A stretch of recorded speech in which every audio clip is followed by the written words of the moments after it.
Karşı köyünden neresi? Ah dedim bura neresine? Gelin gelin ağlama, köle olayım. Hançer yarası değil, oh yanmıyor da vurur yarasına.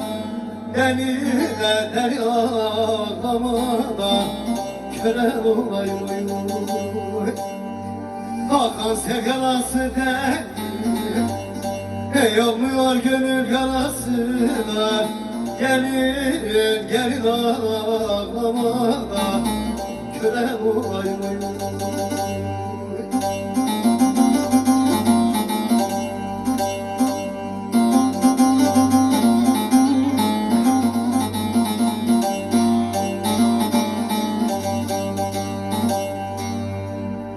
O yar gülse güldürür,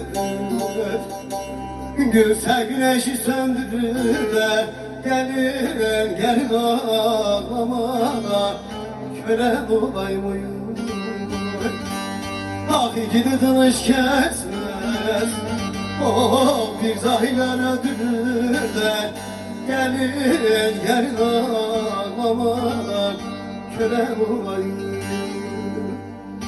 Ah ikili dınış kesmez, birden yar öldürürler.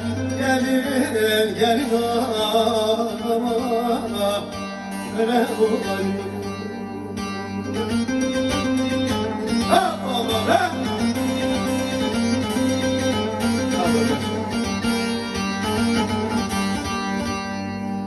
Ah dertli halin yanar, yıllar boyu da karanlıkta. Gelin gelin ağlama, köle olayım.